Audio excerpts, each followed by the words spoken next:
Thank you all for tuning in to our live stream of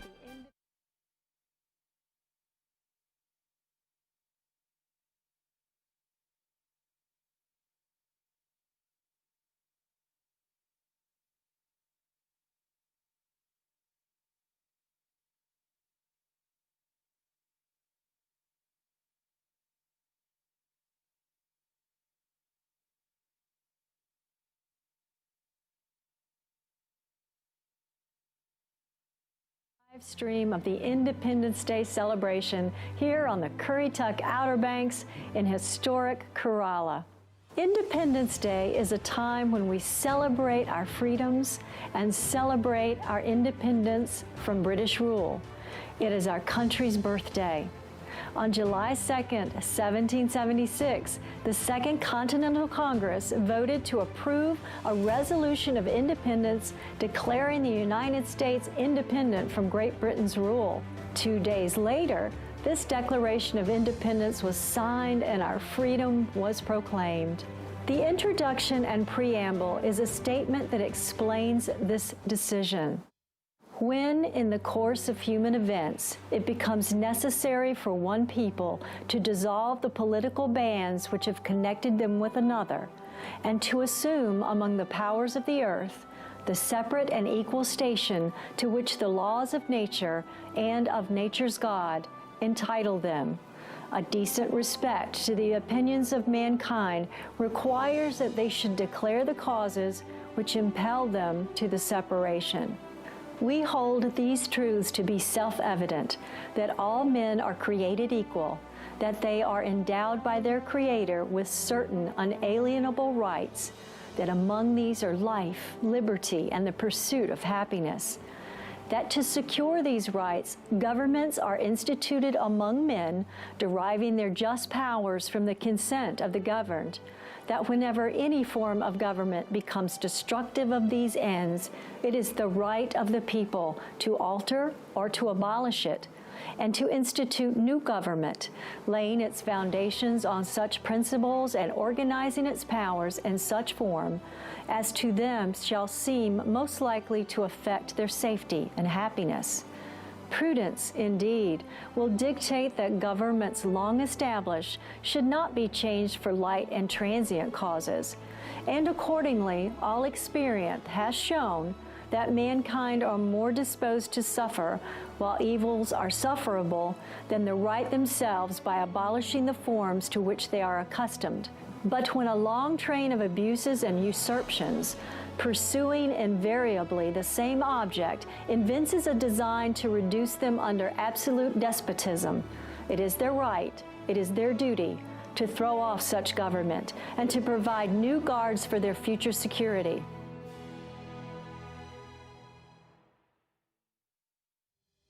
As you wait for the fireworks to begin, which will happen tonight around dusk at approximately 9 p.m.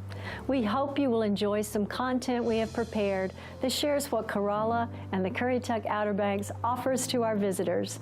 Enjoy this special holiday with us. Every place has a story. Stories of romance, drama, adventure, stories of life. Find your story at CorollaNC.com. Today, every vacationer is looking for that unique experience. A place that gives them adventure, a feeling of history, a wild ride, an escape from the everyday, or just a place to relax. If this is what you and your family are looking for, then look no further. This is Simply Corolla. Hi everyone, I'm Crystal Harper and welcome to Simply Corolla. Over the next 30 minutes, I'm going to take you to one of the most wild, historic, and relaxing places along the East Coast. It's the quaint seaside village known as Corolla. Here in this peaceful retreat in the northeasternmost part of North Carolina, you'll find things like the State Horse, a lighthouse that still lights the way, water activities, and the most spacious and secluded beaches of the Outer Banks. It's a vacation destination that needs to be on your bucket list, and you may even want to turn it into a family tradition. Over 400 years ago, Spanish explorers brought their livestock to the beaches of the northern Outer Banks, and for various reasons, the horses were left behind. Now, ever since then, the horses have been roaming the beaches and the sand dunes like you see behind me.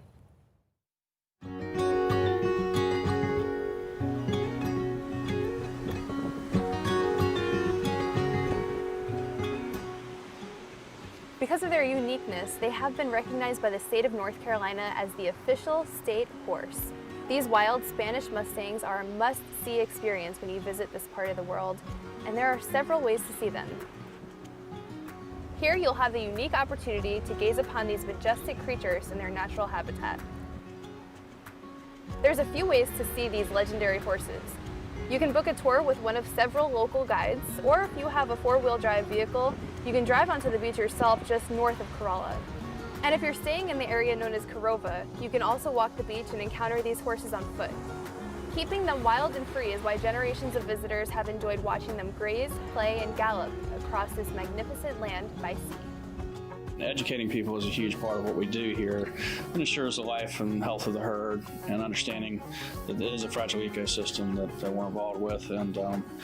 And we have a lot of tourists that come down here just for that purpose, and maybe not take a tour with us, but they'll come in just to get educated on where to go, where to drive, how to see them. And we try and educate people that walk in and just let them know to stay away from the horses. They're not domestic. They can hurt you. They can and will bite you or kick you if you get too close. Going out with us makes a big difference. We know where they hide, and I say us in the industry, the tours in general, but we know where they are. We know where to go.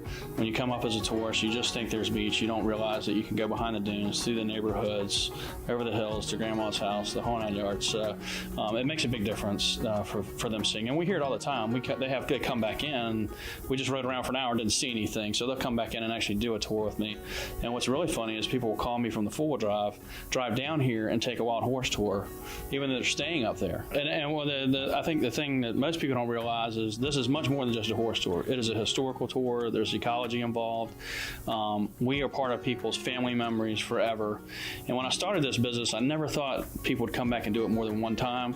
And year after year after year, we have families coming in and say, oh yeah, we've been doing this for 10 years now. It's part of our family's vacation. And that to me is pretty amazing to be able to touch people's lives forever. We had the greatest day today that I've ever had visiting down in this area. I have 4 of my college roommates here, and we went on the wild horse tour. And I've been on it before and not seen horses, but today was a record-breaking day to see it. Beautiful waves, gorgeous people, laughing, having fun. It was the best tour of the horses I've ever done in 4 trips here. And I would recommend doing it with the tour because you get a different perspective, you get additional history for the area and all, and it was just delightful to be able to enjoy such a beautiful day and have the tour and share it with my roommates from college. We've been friends 52 years. They're from Mississippi, Alabama, everywhere, and this so far is their greatest trip to see me in North Carolina. The Corolla wild horses reside just north of historic Corolla on 7,000 acres of unspoiled coastal terrain. Over 50,000 people come to see these wild horses every single week throughout the summer months. But a couple things you should keep in mind. You do have to stay 50 feet away from them. Also, you can't pet them or feed them. We want to make sure we can enjoy these horses for the next 400 years.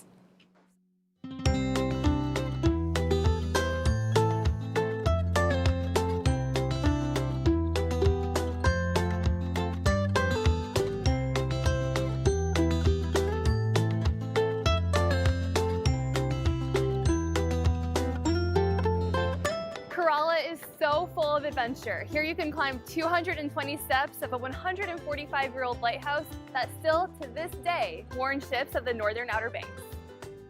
The section of the Atlantic Ocean just off the Outer Banks was once so dangerous for ships that it was nicknamed the Graveyard of the Atlantic. The great towering beacons along North Carolina's barrier islands were built to help sailors safely navigate these perilous waters. In North Carolina, there are 7 coastal lighthouses that dot the shoreline from the Outer Banks to the Brunswick Islands, but the very first to be encountered from the north is the Currituck Beach Lighthouse. The Currituck Beach Lighthouse has a lot of distinguishing features, including the unpainted exposed red brick, as well as having the largest of 7 Fresnel lens sizes. A Fresnel lens is a type of composite compact lens originally developed by a French physicist for lighthouses. It has been called the invention that saved a million ships. The purpose of this lighthouse, even today, is to be an aid to navigation. We are open to the public also, and have been since 1990. If you think about it, by 1875, it had not been but a few decades since Benz had invented the car, right? We had just gotten cross-continental trains. Nobody's got an airplane for decades longer, right? You need your horses and you need your ships if you want to get stuff places. And if you want to get stuff places in what you hope is going to be a very big country, you better be able to do it all night long. It wasn't until 20 years after the lighthouse was illuminated that Corolla gets named. But at that point, if you think about it, that's before the Wright brothers put us on the map. So if you are on the Outer Banks at the time, you are living a subsistence life, right? You either are lucky enough to have a federal job at some point, the post office, the lighthouses, you're farming or you're fishing, right? That's what you're doing. So this is an incredibly different place now than it was 144 years ago.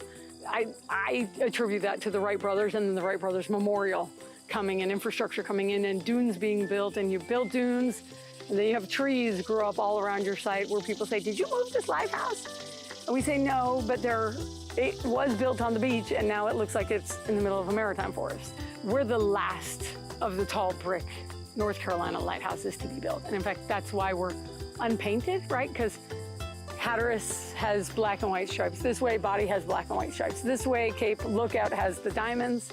Today, apart from continuing to have its first order Fresnel lens at the top, which continues to be an active aid to navigation, is open to the public. We're open from the middle of March all the way through the beginning of December. And every single day except for Thanksgiving, anybody who's interested can come climb this lighthouse. We have 220 steps to the top, which sounds like a lot, but we have 9 landings on the way where you can catch your breath or stand in front of a fan or look out the window or read any of our, what we consider museum quality displays. It takes maybe anywhere from 5 to 10 minutes, but if you wanted it to take 45, you could read everything we have and spend as much time at the top as you'd like to. We don't time people's visits, so people come down when they're ready for a sticker. Climbing those 220 steps is worth the effort. I mean, look at these views up here. It is absolutely incredible and just breathtaking. It's something that the whole family can enjoy. As soon as you walk out, you see the Atlantic Ocean on your right and north up into Virginia, where the wild horses are on our side of the fence. When you look south, you can see the Whalehead Club on the sound side. You see the Outer Banks Center for Wildlife Education. There are a couple piers going out there. Some are private, but open to the public.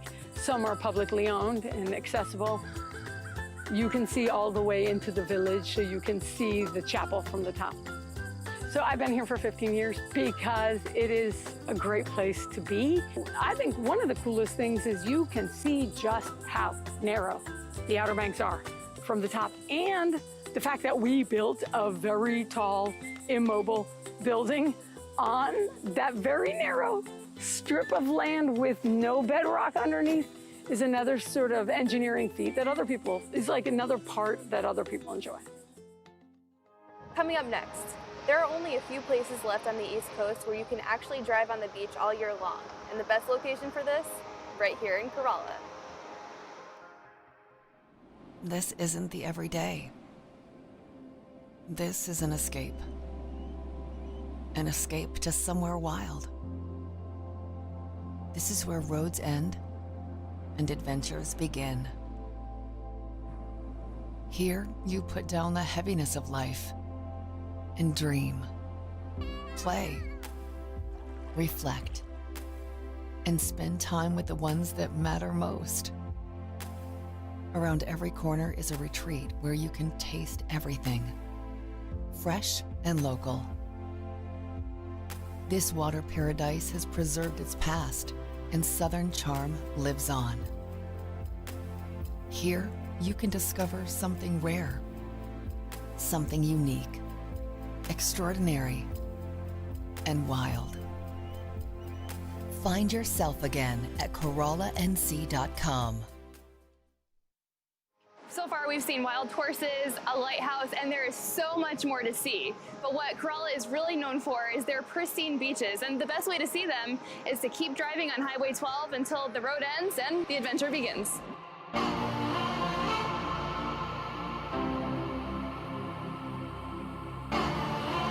Overlooking the vast expanse that is the Atlantic Ocean, you'll find Corolla's beaches. More than 20 miles of unspoiled remote seascapes where you can enjoy all of your favorite beach vacation pastimes, including frolicking with your kids in the surf, shelling, surf fishing, taking a walk, or just simply relaxing in the sun with a good book. The beaches here are perfect. They're uncrowded, especially from September to May, and they are full of wildlife. You can see all sorts of migrating birds, crabs, even sea turtles that hatch their babies right here on the shore. The waves aren't too rough, but they're big enough to catch. There are even some locations where you can walk forever before seeing the next vacationer. You literally can make this beach yours. Not only are the beaches here beautiful, but they also offer some adventure. On the northernmost part of Corolla and the area of Curova, there's a beach where 12 miles of driving is allowed, assuming you have a four-wheel drive vehicle that can handle this rugged terrain. Here, people can spend the day cruising, looking out the ocean to your east and the dunes to your west. You can also find wild horses, and if you want to make a day of it, just park your vehicle and enjoy all the beach activities you would like. Keep in mind to check all local laws and rules before driving these beaches. Local law enforcement takes the safety of vacationers playing on these beaches and the safety of wild horses very seriously. Drive with caution. As you can see, the beaches here are amazing, and they really just give off a different vibe here in Corolla. Corolla offers all kinds of amenities for vacationing on the beach, but by far the most popular are the vacation beach house rentals, much like the one you see behind me. For example, there is no skyline of hotels or the bustle that you see in other beach destinations. Here in Corolla, there are over 3,000 rental houses, 2 hotels, and an inn for you and your family to take advantage of. Whether you need a romantic getaway for 2 or a family reunion for generations, there's something to accommodate your needs. You make a tradition here because we have something to offer that you cannot find in other beach locations. I have seen everything from Nantucket to Key West, and this is unique. It is family-oriented. The cost per person can be as low as $20 a night, and it has the draw that everybody's looking for. No matter where you stay on the Outer Banks, they're all here basically for the same reason. It's that big pond out here to the east. There are some really amazing vacation home options that are sure to make your family vacation here in Corolla epic. We have many houses available in the Outer Banks that will fit everyone's needs. We have homes that are 2 bedrooms. We have homes that are 18 bedrooms. We have prices that go from high seas at $1,500, oh my, to well over $30,000. So if you want it, we've got it for you. Corolla is one of the East Coast's most family-friendly destinations. We have the opportunity to have an extended amount of family together in one dwelling. It makes the price so affordable, and it's just a wonderful place with a lot of history. We've had generations going back to the 50s that have been vacationing on the Outer Banks, and it has just been passed down generationally that the Outer Banks is a place that people enjoy spending time with family. When renting a home in Corolla for your summer vacation, you can compare that to Thanksgiving dinner, to Christmas morning. This is something that happens only once a year. So this vacation near the ocean, which just calms everyone's soul, is a wonderful experience that people have put in their memories forever. The beach house vacation rentals give you so much freedom to enjoy the company of family and friends. The houses are equipped with spacious kitchens and modern appliances, as well as entertainment systems and other amenities. Many of them have swimming pools and even hot tubs. Nearby stores have everything you need for that family feast, including local produce and an abundance of fresh local seafood. Whether you choose a house, an inn, or a hotel, courteous staff members are waiting to help create a vacation to remember. Are you ready to take a step back in time? Just imagine North Carolina in the 1920s. We're going to take you to a place that is timeless when Simply Corolla returns.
Welcome back to Simply Corolla. What do the 1920s, duck hunting, this 21,000 square foot mansion, and Art Nouveau all have in common? We're gonna tell you.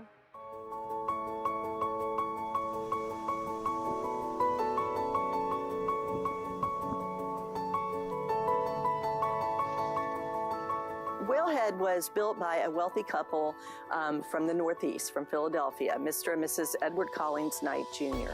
Corolla had an incredible reputation for the amount of wildfowl that was here. I guess during the Civil War, a number of Northern soldiers were down here and saw how many birds were here and the incredible hunting opportunities, and word spread. So like in restaurants up in like New York and Philadelphia, some of the things on the menus were Currituck duck. So it really got an incredible reputation for the hunting opportunities here. Well, Whalehead was started to be built in 1922, and it took 3 years for it to be finished. So 1925 was basically when they moved in. The house is very elaborate. The building was incredibly an extensive build. They didn't stint on anything. They have copper roofs, cork floors, Tiffany throughout the house. Almost 100 years it has been standing. Whalehead is one of the finest examples of historic Art Nouveau in the entire United States. It's beautiful inside and has been restored to its original colors with a great number of its original furnishings. We preserved it because it's a large part of Currituck County history. Art Nouveau looked to nature for its inspiration, and you can really see that in the house with carved leaves on the furniture. Our dining room, it's all got a theme of the water lilies. The water lilies are carved on the walls, into the furniture, into the Tiffany sconces. So just incredibly beautiful. Mrs. Knight had a Steinway that was brought here. It was a custom-made Steinway for her, and it still is played, and it's beautiful, and that's one of the highlights in the house that you can see when you come into the library.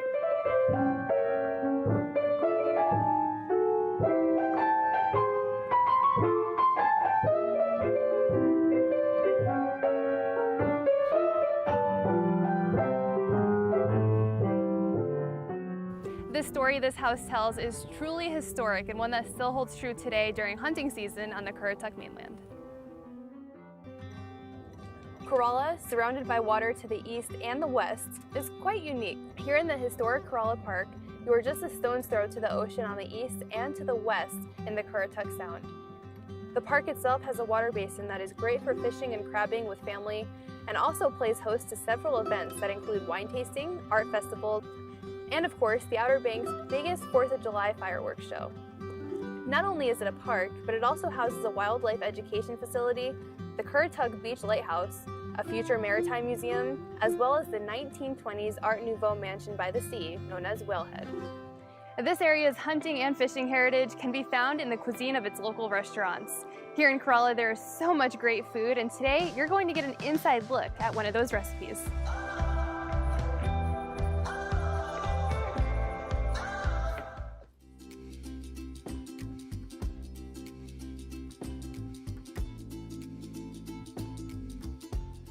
My name is Connor Hodge. I'm the executive chef here at Upside Restaurant in Corolla, North Carolina, and today I'll be showing you our take on a southern boil.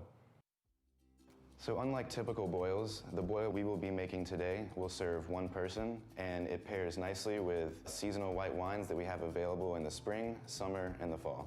So to make the southern boil, you have stone ground grits here, Old Bay seasoning, heavy cream, marinated shrimp, house-made chorizo.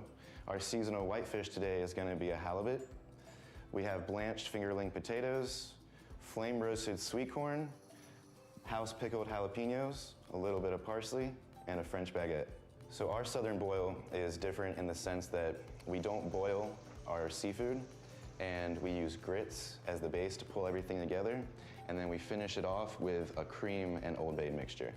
To start off the southern boil, you're gonna boil 4 cups of water to 1 cup of grits with a little bit of salt, lemon juice, and bay leaves. After your grits have reached the desired thickness, you are gonna wanna cut the fingerling potatoes long ways and fry them for about 2 minutes. While those are frying, you're gonna season the halibut with salt and pepper and grill that at the same time as your marinated shrimp. And when your shrimp is almost done, you can grill your chorizo, which is already cooked, so it won't take very long. And in a saute pan, you're gonna take 2 cups of heavy cream, 2 tablespoons of Old Bay, and reduce that down by about half. As soon as it's reduced by half, you can add your corn, and then you spoon the grits onto a plate, and then add all your proteins, your potatoes, and then the finished cream. And then you're gonna take about a 2-inch piece of the baguette, finish it off with pickled jalapenos and parsley.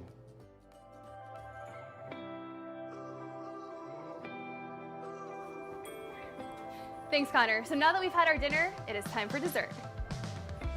Now we're going to show you a local version of key lime pie. This is something you can do on your own, or you can come out and get some from Mike Diana's restaurant in the heart of Corolla Shopping District.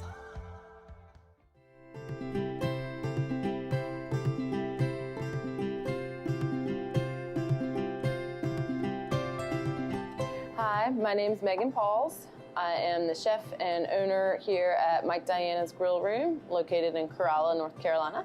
And today I'm going to make our North Carolina style key lime pie.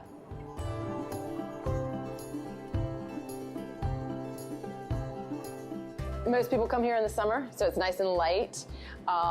It's a cool dessert, and it's North Carolina style. It doesn't have, a lot of them have that big meringue topping on top, or they use a different key lime juice that's bright green. This is, just our way of doing it, and it's a good summertime dessert. So what you need for the key lime pie is graham cracker pie shell crust, 12 ounces of softened cream cheese. You'll use 3/4 of a cup of sour cream, 2 cans of sweetened condensed milk. You'll use the zest of 2 limes, a cup of key lime juice, and a cup of heavy whipping cream. First thing you're going to want to do is cook your pie shell crust, 350-degree oven for about 5 minutes. Then you will take your softened cream cheese and you'll put that in the Robocoo or food processor that you may have, and you'll whip that up. After that's whipped, you'll add your sour cream, sweetened condensed milk, and your lime zest, and then you'll whip that all together in the Robocoo. And then while the Robocoo is still going, slowly add 1 cup of key lime juice and then 1 cup of heavy whipping cream. And then you will take that mixture, scrape the sides, whip it one more time, and then you'll pour it into the pie shells and let it set in the refrigerator. Best if overnight, but 2 hours it should set up. When you emulsify the key lime juice and the heavy whipping cream, that helps to make it thick. It is good on its own. It's also good I like it with a little strawberry sauce sometime, or just simple fresh whipped cream right on top.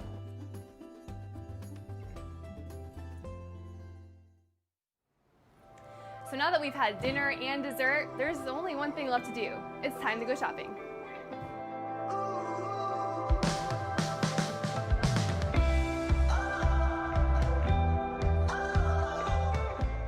No vacation is complete without that perfect souvenir. Corolla's shopkeepers are ready to help you find it. Whether it's local handcrafted gifts or high-quality beach apparel, you're bound to have a satisfying shopping experience. There are all sorts of eclectic shops here in Corolla. Everything from fine art to jewelry. You can even find furniture for your home. Every great beach destination has some action and adventure to explore, and that's what we're going to do next when Simply Corolla returns.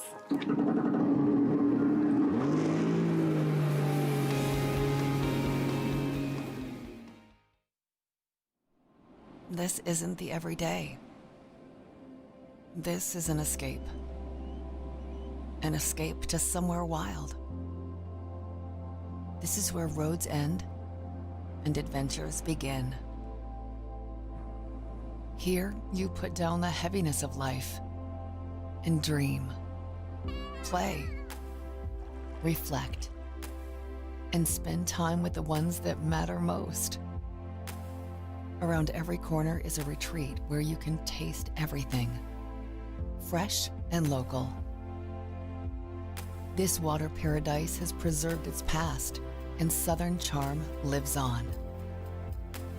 Here, you can discover something rare, something unique, extraordinary, and wild. Find yourself again at CorollaNC.com. Welcome back to Simply Corolla. Thrill seekers, this one's for you. Corolla has some of the best water sports and water activities available, from kayaking to jet skiing, even riding the tubes at the local water park.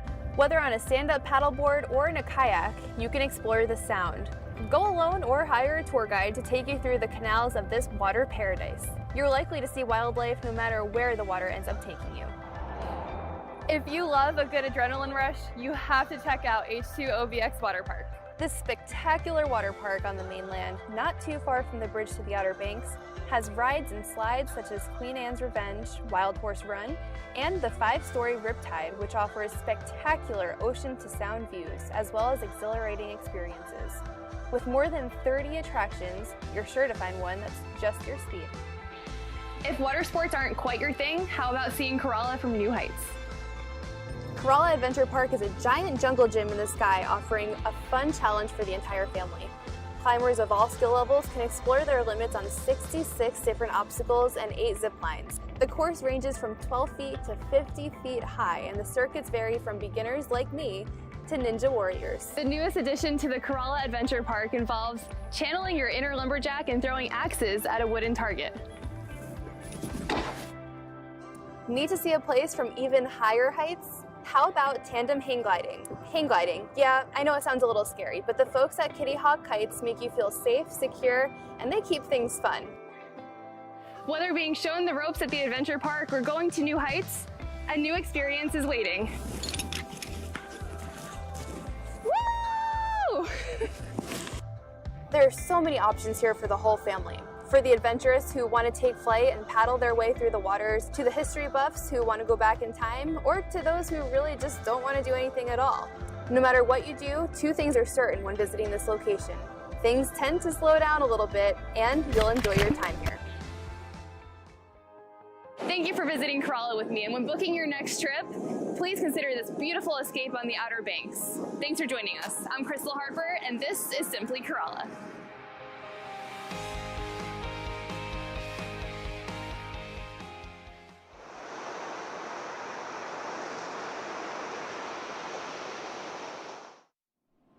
This isn't the everyday. This is an escape. An escape to somewhere wild. This is where roads end and adventures begin. Here, you put down the heaviness of life and dream, play, reflect, and spend time with the ones that matter most.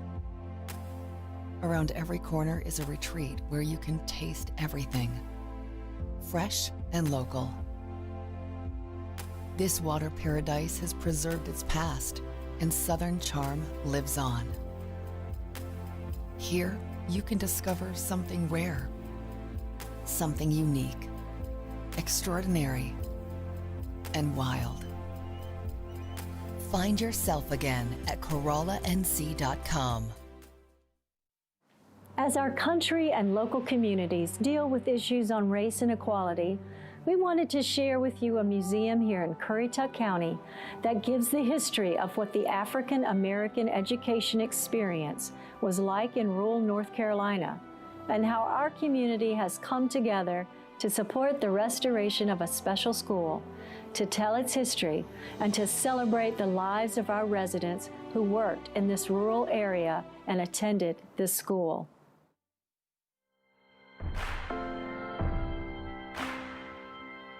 'Cause I just need a helping hand. It's gonna help me stand. It's gonna help me stand. Once a rural community known for its agriculture, waterfowl hunting, fishing, and maritime-based economies, the Outer Banks of Currituck, North Carolina has become a popular, family-friendly beach destination.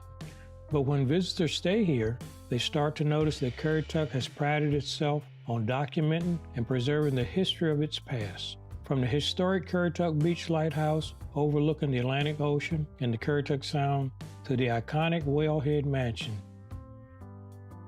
While driving through Currituck mainland, the northern gateway to the Outer Banks, you start to see that this region's agriculture economy is still thriving today.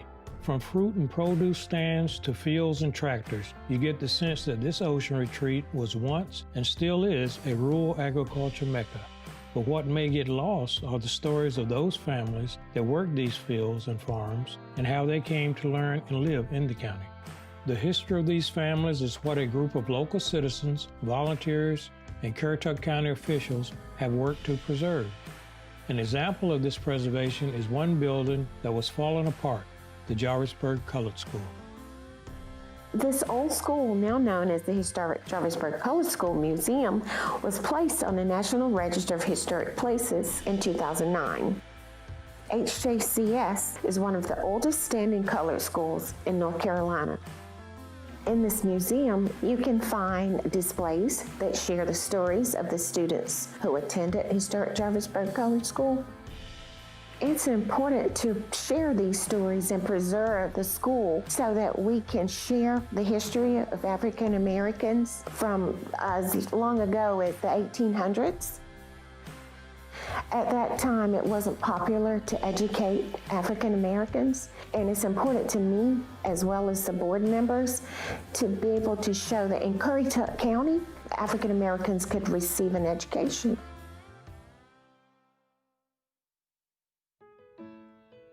Some of the previous students, Alice Lindsay, Norma Williams, and Ruth Dillard, decided they wanted to restore the school, so they met with Peggy Burkmeyer, who at the time worked for the North Carolina Community Foundation. As I worked and continued to work in Currituck County and the other counties in northeastern North Carolina, I became aware of a lot of histories not yet told from lots of different segments of the communities, but primarily from African American communities. I thought that was important when doing historic work in a county, that you learn about and you save and restore and tell the stories for all of the people, the history, the culture, the education. I give a lot of credit to the work Alice Lindsay has already done, she and her committee, in pulling together the history. She had a committee that did research and history on every single African American school. She also had hired a researcher to go through all of the Currituck County School Board records dating back to 1885, when the school boards were established during Reconstruction period after the Civil War. And all of those minutes have been saved and culled out, if you will, as they focused on the African American schools. North Carolina Historic Preservation, they had a board, and in the 70s, 80s, they were very interested in helping every county assess its most significant historic buildings. Currituck had done this, and this building was already identified going way back to those early documents and early time frame as being an extremely historic building for Currituck County and for the history of the African American people in this county. The HJCS Association raised funds to restore the building and collected the historical documents and artifacts displayed today in the museum. The association formed a partnership in 2010 with Currituck County to maintain and preserve this historic building and share the history and legacy of Currituck's African American community from 1868 through the 1960s. As people in Currituck, including our commissioners and chamber representatives and others, heard about the story and the historic significance behind this building, it became, well, we have to tell the story. This is really important to our history and to our people. Existing records indicated that the Jarvisburg School was opened in 1868 in Powell's Point, North Carolina, with the original deeded gift from an educated African American farmer, William Hunt, who was a free African American. To have this first deeded gift of land, 1868, 4 years after the end of the Civil War, owned and deeded by an educated African American farmer here in Currituck, is remarkable. He had the vision and the knowledge how important education would be and was to his children and to other African American children. He was a father, and he had children who attended this school. The idea of getting an education in African American community was freedom, because if you don't have an education, how can you get a job? Nobody wants to work in some rich white person's house for the rest of their lives. Many of us saw that happen with our parents, our grandparents. They had to leave home, and the children, when they get home from school, usually they weren't there. So everybody wanted something better for themselves than what they grew up with and saw in their community. The school was moved to its present site during the 1890s, with its last expansion in 1911, and faced with an aging building in need of urgent repair. Local church and civic leaders, county commissioners, and state officials developed plans and started designated funds in 1998 to restore the historic school. The nonprofit had been for several years been raising funds on their own, attempting to restore the Jarvisburg Colored School. And as this public dialogue played out about exploring our culture and our heritage and trying to elevate that, we were approached by Miss Lindsay, who came and asked if the county would be a partner in the project. And so the timing was just right for public funding to go into helping with the nonprofit. And so it started out as just a generous contributions to the nonprofit, and it continued to grow as we became more involved and more aware of the project and the vision that the nonprofit and its board of directors had. We had a lot of citizen support for this project as we started talking about it and people started seeing the red thermometer out there. We started getting phone calls, and people from this end of the county and people from outside the county were asking about it. When the newspaper would write an article, it would generate interest. And it is a part of the history of Currituck County, and it's a pretty amazing history that this building was built. It's not a Rosenwald school. It is a unique school for the African American community, and we just thought the uniqueness of it countywide, it was important to make sure that this history was preserved. Architect Joe Freeman, principal at RRMM Architects, guided the restoration process, assembling and reusing original materials like the pieces of a giant jigsaw puzzle. It was not in very good shape. It was in danger of collapsing, and it probably wouldn't have taken a very big windstorm to do it. We were pulling the building back together again. It was in very bad repair. Water leaks, sagging structure, and so we tasked the contractor, Progressive Contracting, with pulling the building straight, replacing materials that were deteriorated with materials that were not original to the building, but the same kind and species of wood, for instance, and that sort of thing, which we felt was very important to restore the integrity of the building. One of the more unique aspects of this building was the use of extensive use of cypress. Cypress is very common in the eastern part of North Carolina and Virginia, and it is a very durable wood. It does not rot, and it was testimony to the longevity of the building that it lasted as long as it did, with some deterioration, but it started to just, after 100 years, it started to get in pretty bad shape. One thing that we did do when we took the interior clapboard siding off, when we replaced or sistered a stud, we put a tag on it, a metal tag, that indicated that this was not original fabric to the building, so that people, sometime in the future, will know that this was part of the restoration effort that we had to do to save this building.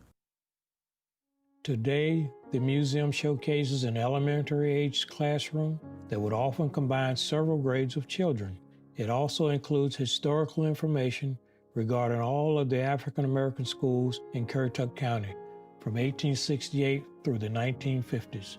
Most importantly, the museum features stories from those who funded the schools and former students who went to one or more of these schools. Ruth Dillard, former student at Jarvisburg Colored School. I went to school here, and so did my sisters and my brothers. I came here to school in 1936 in the first grade. It was 2.5 miles, and I walked to school morning and evening going back home. Norma Case Williams was my older sister. Well, Norma started school here. She had a long walk to school through the woods, and it wasn't necessarily all the time accompanied by somebody. You know, fortunately back then we're not faced with the threats, you know, that we're faced with now. And you had a better situation back then because, as I said before, everybody looked out for each other. Nobody turned ahead when somebody was in need. You know, it took everybody to make it. John Sykes, former student at Jarvisburg Colored School and a farmer for 70 some odd years.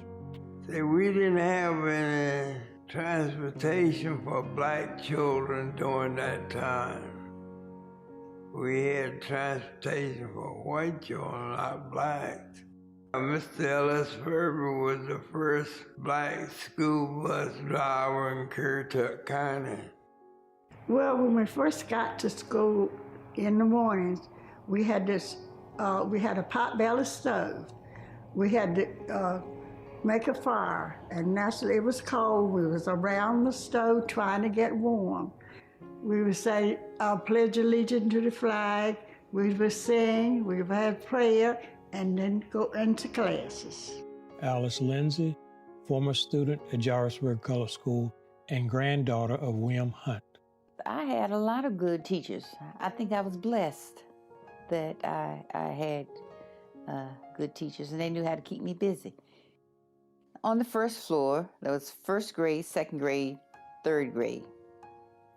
And then fourth, fifth, and sixth grade upstairs. One teacher. To this day, I did not understand how they could do it, but they did it. Claudette Holmes, former student at Jarvisburg Colored School and graduate of Currituck Union School. I don't remember, now maybe I did, but I don't remember having 3 or 4 books, you know, like a math book, a English book, and all that. There was one single book I remember that we had, the classic books, C. Jane Run, and even in my early teenage days, we still laughed about that. Teachers from Jarvisburg, I remember Miss Forfeit. I think most of us remembered her more than anyone else. My grandmother was a cook here at the school. She was a cook that was hired by the WPA. At that time, the WPA was a workforce for people that needed jobs after the war. She made lunches mainly here at the school, and the lunches consisted of navy beans, greens, collards, vegetable, and sometimes sandwiches. It depended on, I guess, what they had at the time. Playtime was after lunch. My favorite game was hopscotch. And then before we left school each day, we had to get up the coal or the wood, you know, and leave it here so we start a fire the next morning. School let out at 3 o'clock. I had to walk back home. Not only did school-aged African-American students go to Jarvisburg Colored School, but also attended other schools and townships throughout the county. These include the Gregory Colored School, the Moyock Colored School, and the Cornjock Colored School, all of which were started in 1890. Each of these schools became part of the Rosenwald School movement, named after Julius Rosenwald. Mr. Rosenwald was the noted white business owner of Sears Roebuck and Company, who funded in large part the construction of thousands of schools across the South for African American children. His contributions, along with matching funds from the African American community, was responsible for the building of several schools in this county from the 1920s to 1930s. We tell another story through these museums, and that is the influence and the dynamics involved with the gifts from Julius Rosenwald that helped to build other schools for this African American community. And that also is a very special story that impacts a standing school here today and some that are not here.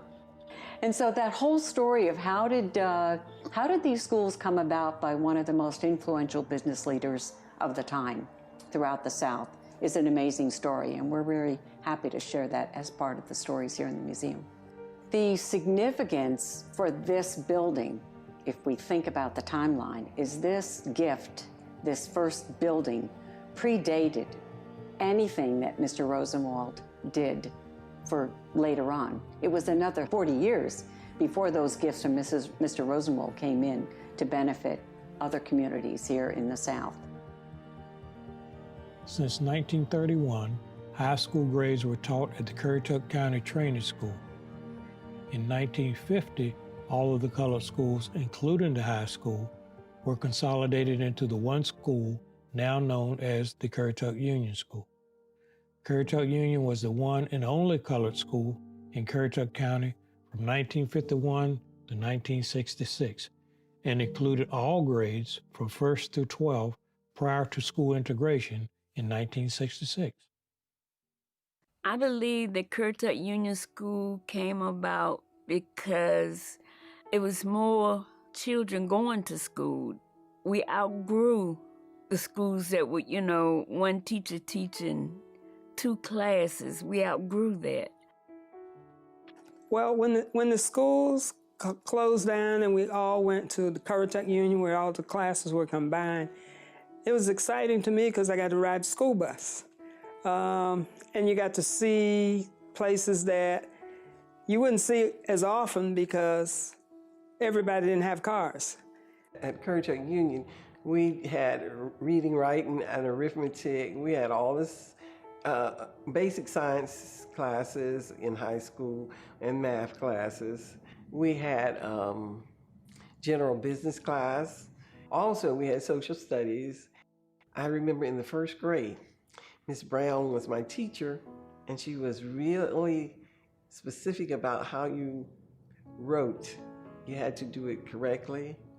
And she would come along, I think half of the morning, she would be hitting my hand with that ruler because I was not writing correctly. And we called it home economics, and I had a great time in that because that's where you learn to cook, you learn to sew. In the 10th grade, I made all my clothes. That made me have a lot of different things from the other girls. And I was the envy of a lot of girls because they thought I had a lot of clothes. But what I did, I remade my clothes. If I hadn't went to school and got my home economics training under Miss White, then I wouldn't have known how to do that.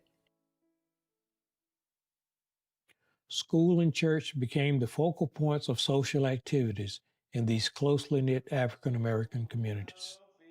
Schools and churches were the focus that we had in my era going to school and in the community. Every time we go to school, went to school, and we knew when it was time to go to church, it wasn't no question. We had to go to church. Religion was always important because when we had nothing else, at least we had our own God. And I remember that when they would have funerals and some of the white neighbors would pass, I remember my mother wouldn't let me go to the funerals, and it took me a while to figure that out. That was because if you went to the funeral, you had to sit in the back of the church. And it was bad enough sitting in the back of the bus. But my mother said my daughter would not go and sit in the back of a church just because people are white. And we all serving the same God. I never forgot that. That was important to me. Even today, when I go to church, I don't like sitting in the back of the church. I go to the front. While segregation prevented the intermingling of African American and white students, the African American students did start to realize that their educational experience was different and not equal with that of the white students. We had to walk 2 miles to school, and the white was on these brand new buses. Passed right by, and we stopped in the snow or rain, and they on the bus throwing spitballs and paper at us when they could get the window down. That's a hard thing to think about. Color schools closed 2 weeks to pick cotton. But the other days, picking beans and cutting kale and cutting white potatoes, well, we had to do that. Miss days out of school to do that. We had to do that in order to live. We did. But the white kids, now they didn't have to take 2 weeks out for school, pick cotton like we did. They kept on going. And that made our Christmas 1 week instead of 2 weeks. They had to make up the days. We found out through the years we would get books with other people's names in them. And some of the students knew the other people. So a lot of our books came from the white school. They passed them down to us. Some of them was ragged. And some of them was kind of frayed a little bit, but that didn't stop the learning. Segregation affected the everyday lives of all African American families living in Currituck County. You learn early in life, either through conversations, that you were treated different. And that was because when you were in a setting where other people were, you realized that there were places you couldn't sit, you realized there were bathrooms you couldn't go in, water fountains you couldn't drink at. We was allowed to ride the passenger bus, but you had to ride it, go to the back of the bus, and then if the bus was full and some white person got on it, then you had to get up and give them your seat.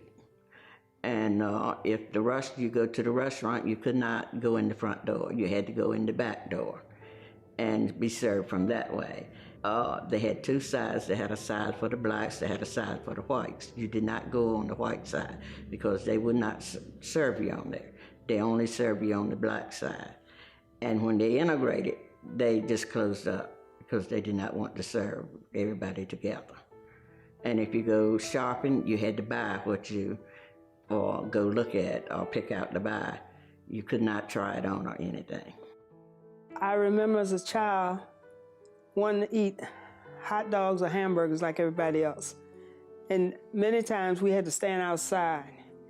They were served through a window to us. We weren't allowed to go inside to sit and eat like hamburgers and hot dogs, especially in the summertime. That was very humiliating because you knew there were seats inside, and yet you weren't allowed to go inside. And you didn't want to talk about it too much with your parents because you knew if you were humiliated, imagine how they must have felt trying to explain all this to their children, and they didn't have a better situation for us.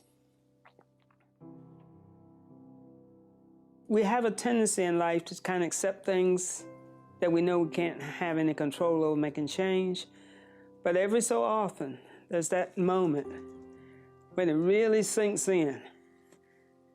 You know, I'm not treated the same way everybody else is. Over the time frame that I had the opportunity to work with so many board members who were former students in these schools, you learn from them the hardships that many of them experienced with the secondhand textbooks that they were given, or with teachers were paid less if they taught at these schools, or the children walked more to these schools than for the neighboring white children who went to nearby schools. There were lots of things that were unspoken and not talked about as children. And as they grew up, everybody learns that There were mistakes made, there were errors, there were things that everybody could do better. And I think it's exciting for them to be able to share their stories and in a positive way, because they were successful in their lives, even with what they experienced as children in a segregated school. And I think there's hope and there's resilience that all of that speaks to going forward, and the importance of education in all of that.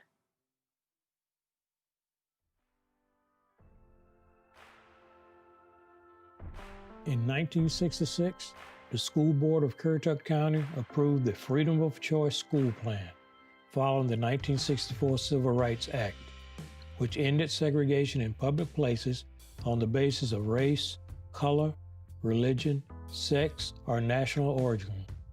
By the 1971-72 school year, North Carolina finally had met the requirements of the Supreme Court's ruling. We've had lots of visitors to this museum, former students, people from the community, people who've heard about Rosenwald schools. Everybody can learn from coming to this museum. It shares not only the stories of education from a time long gone, but especially the education of African American children during a very difficult time period in our country. The historic Jarvisburg Colored School Museum is not only a piece of the African American history of Currituck County and the state of North Carolina, but is a great example of how communities can come together, recognize the past, and move forward with equality for all. The historic Jarvisburg Colored School Museum is free and open to the public from 10 a.m. to 3 p.m. Wednesdays, Thursdays, and Saturdays from February through November, with limited hours in December. School groups and larger tours can be scheduled at any time throughout the year by calling HJCS at 252-491-2409. So we are asking that anyone who wants to share their story get involved. Contact us or just come out and see the museum for yourself. For more information about the museum, go to hjcschool.org.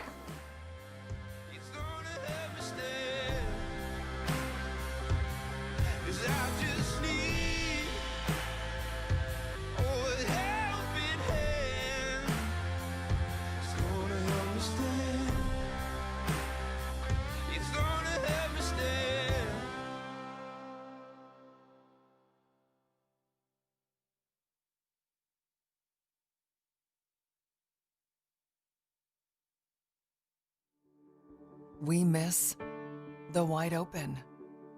We miss the adventure.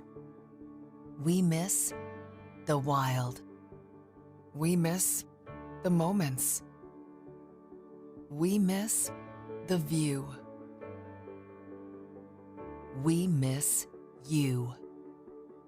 Safely enjoy your visit on the Corolla Outer Banks. Go to CorollaNC.com. Again, thank you all for tuning in, and we hope you all have a wonderful and safe Independence Day weekend. And now we leave you with a fireworks show here in Corolla, North Carolina. Enjoy!